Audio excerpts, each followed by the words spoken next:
התפיסה שכאילו ישראל ואיראן עומדות זו מול זו, היא תפיסה שלא קיימת יותר. הייתה תפיסה נכונה לפני 10 שנים, לפני 20 שנה. אנחנו וחיזבאללה ואסד לא שחקנים יחידים כאן, והמציאות השתנתה לחלוטין. קודם כל, סוריה במלחמת אזרחים, ואת זה גם אתה אמרת, אין בעל בית, יש כאוס מוחלט, והרבה יותר מזה. דבר שני, וזה לא נאמר פה על ידי אף אחד, אסד כבר לא יושב על הגבול שלנו. כל הגבול שלנו באופן מלא נשלט על ידי סונים. כלומר, התפיסה שאיראן עכשיו הולכת לעשות כוחות קומנדו וכדומה, אין לה על מה להתבסס מפני שהשיעים התרחקו מהגבול שלנו. היה ואיזה חייל של אסד או חיזבאללה יגיע ליד הגבול שלנו, הסונים יעשו ממנו קבב. בגלל זה יורים נשק ארוך טווח, כדי לדלג על הנוכחות הקרובה לגדר, בדיוק מה שאתה אומר, רק המסקנה היא הפוכה. רוצים לאתגר את ישראל, האיראנים רוצים להיות שותפים בערעור של הסדר והשקט. אתה צודק, בגלל שכרגע פיזית הם לא ליד הגדר, יורים טילים לגנים. ואתה אומר לנו קודם בזמן החדשות שהתקיפה יש לה מסר שונה ממה שאומר. קודם כל, לגבי המצב בסוריה ובלבנון, צריך להבין שהשיעים, חיזבאללה בלחץ מאוד גדול. חטיבה 90, החטיבה המרחבית במורדות החרמון, איננה קיימת יותר, זה של הצבא הסורי, ולכן הסונים כבר רגל אחת בתוך לבנון, בתוך ג'בל עמל, בתוך דרום לבנון, עם האופציה להגיע לבקעת הלבנון. הם בלחץ, הם לא יוצרים פה כלפינו איזושהי מתקפה מתוך עמדה של כוח, הם פועלים מתוך עמדה של חולשה מאוד גדולה. עכשיו, ההתקפה הלילה שביצענו כלפי אסד, תראה, אני לא יודע מי ביצע את הירי הזה, זה יכול להיות מתוך המרחב הסוני, הרי יש שם קבוצות וארגונים שמגיעות מכל העולם, זה יכול להיות מתוך המרחב השיעי, אין שם דין ואין דיין, אתה יכול למצוא שם פקיסטנים ואפגנים, ואתה יכול למצוא מתנדבים מעיראק, בסך הכל צריך איזה חמור ולשים עליו את 4 רקטות האלה וזה יורה. עכשיו, הלילה פגענו בשתי נקודות מאוד מעניינות, כמובן התקשורת לא יורדת לרזולוציה הזאת, אבל זה מסר מאוד ברור לאסד. פגעו בחטיבה 90 מהשרידים שלה, וחטיבה 68 של הצבא הסורי. חטיבה 90 זה הפנים אלינו, חטיבה 68 זה הגנה דמשק. זאת אומרת, זה איתות לאסד. אנחנו, וזה גם פגע בו, וזה פגע בו בהחלט, אנחנו יכולים לפגוע בחסינות שלך בכיוון המערבי, ואז המורדים הסונים יגיעו ויחתרו את דמשק. לפי הערכות שלך. הוא קיבל את המסר באופן ברור. היה ויגיב מעכשיו, זאת התאבדות מבחינתו. המסר היה חד וברור. אני לא מת על ההתערבות הזאת שלנו, שהייתה היום, אבל כנראה שאין ברירה. אבל צריך גם לזכור שאין פה שחור ולבן, אין פה איראן וכוחותיה עצומים מול ישראל. יש פה אנרכיה, כאשר הגורמים השיעים נמצאים באיום, אני חוזר על זה. תבינו מה קורה בזבדני, תבינו מה קורה בדרום לבנון, מה קורה בקוסר. המערכה, התקשורת הישראלית נותנת תחושה שהכל רגוע ורק אצלנו יורים. מעולם בתולדות 35 השנים שאני מטפל בענייני המזרח התיכון, אני לא זוכר בוקה ומבולקה כמו בשבועות האחרונים.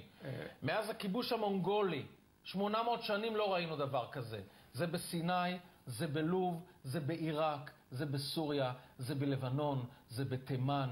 והמערכה הזאת, אנחנו בשולי השוליים שלה, שכל צופה יבין את זה. זה לא שהמזרח התיכון מתנפץ לנו על הפנים עכשיו בגלל 4 רקטות שאני לא מזלזל בהן.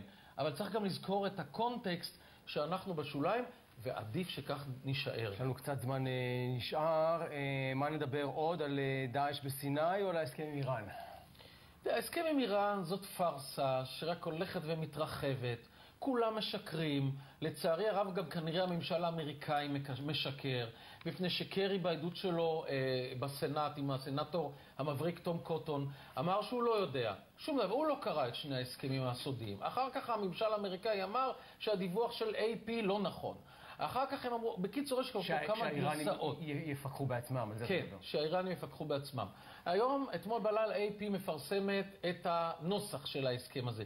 מישהו משקר פה. עכשיו, שני ההסכמים הללו הם הלוז, הם חוד החנית, מפני שהשאלה המרכזית היא מי יפקח, כן?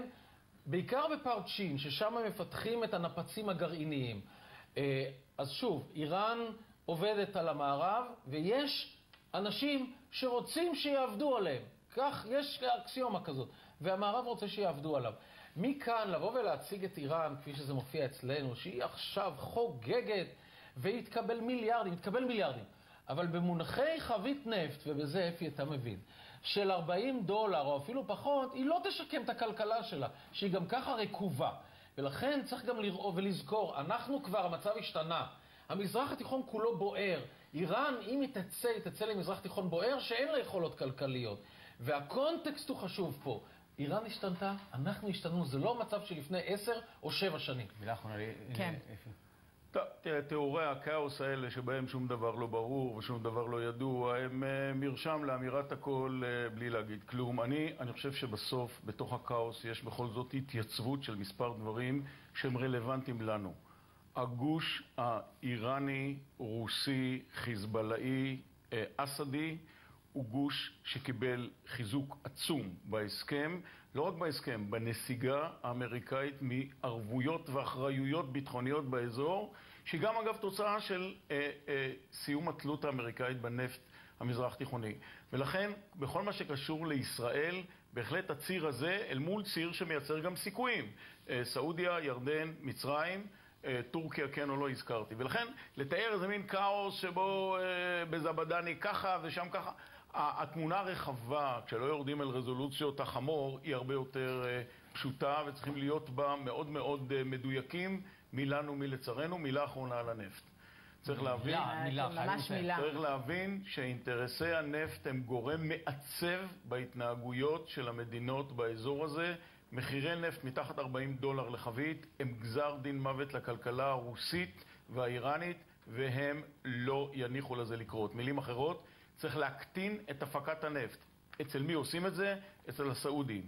תצפו לזה שהחבורה הזאת תעשה ככל שהיא יכולה לפגוע בתעשיית הנפט הסעודית. זה הדבר הגדול הבא. תודה רבה לשניכם שבאתם. תודה.